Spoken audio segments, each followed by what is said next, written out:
Van İl Milli Eğitim Müdürlüğü son dönemlerde üyelerimize karşı sistematik biçimde ayrımcı uygulamalar içerisindedir. Diğer taraftan kendilerine yakın kimi sendika üyelerine ise çeşitli ayrıcalıklar tanıyarak bir çifte standart oluşturmaktadır. Tüm eğitim emekçilerine karşı tarafsızlık ve eşitlik iradesini kaybetmiş, siyasi parti ve sendikalardan aldığı talimatlara göre hareket eden Van İl Milli Eğitim Müdürlüğü'nde son süreçte ciddiyetten uzak, lakayt bir şekilde keyfi atamaların yapıldığı, göstermelik soruşturmalarla kimi idareci, öğretmen, personelin ödüllendirildiği ya da cezalandırıldığı bir yönetim anlayışı ve atama şekli benimsenmiş durumdadır. Mobbingçi yönetim istemiyoruz. Mobbingçi yönetim istemiyoruz. Mobbingçi yönetim istemiyoruz. Normu boş olan kimi okul idarelerine malum sendikanın talepleri doğrultusunda idareci görevlendirmeleri yapılmaktadır. Geçici görev ile görevlendirilen müdür ve müdür yardımcılarının sendikalarına bakıldığı zaman kimlerin talimatlarıyla görevlendirildikleri net olarak görülecektir. Yine proje okullarına idareci atamalarında hiçbir üyemizin atanmamış olması da bu yanlı ve hukuksuz uygulamaların bir sonucudur. Herkes tarafından da çok net bilinmektedir ki bu görevlendirmeler liyakate dayalı değil, birilerinin yönlendirmesi ve talebiyle sadakate dayalı olarak gerçekleştirilmektedir. Buradan İl Milli Eğitim Müdürlüğü'ne soruyoruz. Proje okul idarelerini hangi kritere göre atadınız? Atadığınız kişilerde olup da atamasına engel olduğunuz kişilerde olmayan ne gibi nitelikler söz konusudur? Tek bir üyemizin dahi proje okullarına idareci olarak atanmaması sizlerin partizan ve taraflı yaklaşımınızı ortaya koymuyor mu? Yapılan soruşturmalar sonucunda birçok idareci ve öğretmenin görev yeri değiştirilmektedir. Ancak yer değiştirmelerde kimi sendika üyelerine ödül gibi yer değişiklikleri verilirken sendikamız üyesi, idareci ve öğretmenler ise adeta cezalandırılmaktadır. Muhakkik atamaları birilerinin isteğine göre yapılmakta ve bazı muhakkikler aracılığıyla istenen cezalar verilmektedir. Yine teftiş kurulu etki altına alınarak talimatlar verilmekte, kişilerle ilgili ne ceza verilmesi gerektiği kendilerine dayatılmaktadır. Buradan görevini tarafsız bir şekilde yerine getirmeyen ve bir yerlerden talimat alan kimi muhakkik ve teftiş kurulu üyelerine de sesleniyoruz. Görevinizi yaparken bir yerlerden gelen talimatlara ve yönlendirmelere göre hareket etmeyin. İdeolojik hareket etmeyin. Kamu görevlisi olduğunuz bilinciyle hareket edin. Tarafsız olun. İncelediğiniz dosyalarda bir yerlerden gelen yönlendirmelere göre, ideolojik düşüncenize göre kararlar vermeyin. Unutmayın ki asgari demokratik bir ortamda görevini tarafsız bir şekilde yerine getirmeyen, hukuk ve adalet dışına çıkan herkes hukuk önünde bunun hesabını verecektir. Uyguladığınız hukuk size de mutlaka lazım olacaktır. Tarafsız yönetim, huzurlu iş yeri. Tarafsız yönetim, huzurlu iş yeri. Tarafsız yönetim, huzurlu iş yeri.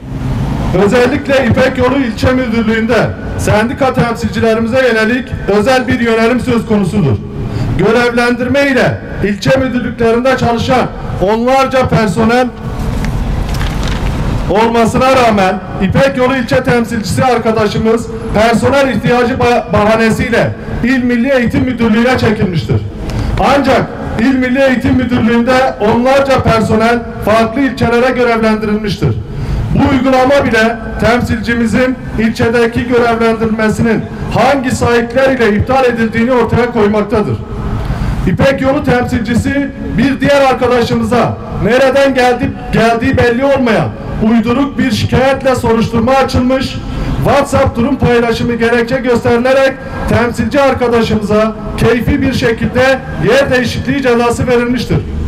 Şunu belirtmek istiyoruz ki iddia edilen paylaşım gerçek dahi olsa yer değişikliği vermek için somut gerekçeler ortaya konulması, bulunduğu yerde görev yapmasının iş yeri barışını bozması veya telafisi mümkün olmayan sonuçlar ortaya çıkarması gerekmektedir.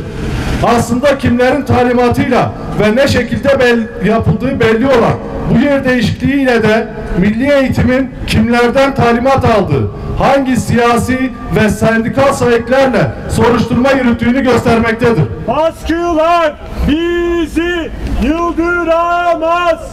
Baskılar bizi yıldıramaz. Baskılar bizi yıldıramaz. Ülkedeki eğitim sıralamasında Van'ın son sıralarda yer aldığı gerçekliğinden yola çıkarak soruyoruz. Birçok okulumuzda 40-50 kişilik sınıf mevcutları söz konusuyken, çocuklar temiz suya erişemiyorken, birçok çocuk okula aç gelip okuldan aç dönüyorken, taşımalı eğitim ile taşınan öğrencilerin büyük kısmı okula bir ay geç başlıyorken, İl Milli Eğitim'in bu sorunları bir kenara bırakıp birilerinin isteğiyle kimleri nereye ve nasıl görevlendirelim diye uğraşması Van'ın eğitim sorununa nasıl bir çözüm getirecektir?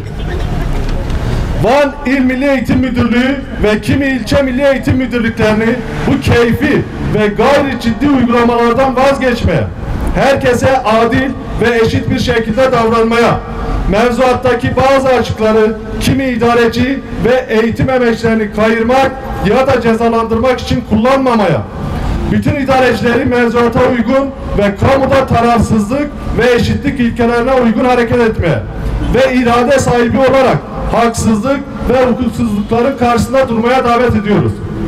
Unutulmamalıdır ki bizleri baskı altına almaya çalışan, haklı mücadelemizden vazgeçirmeyi amaçlayan her türlü hukuk dışı kararın alınmasında ve uygulanmasında rol alanlar işledikleri suçlar nedeniyle bir gün mutlaka hukuk önünde hesap verecektir.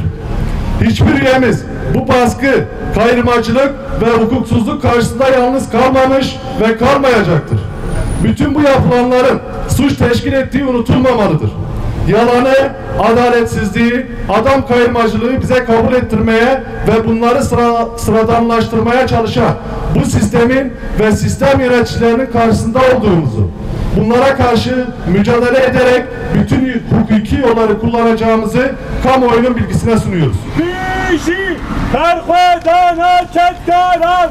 Bizi perverdana ketkaran.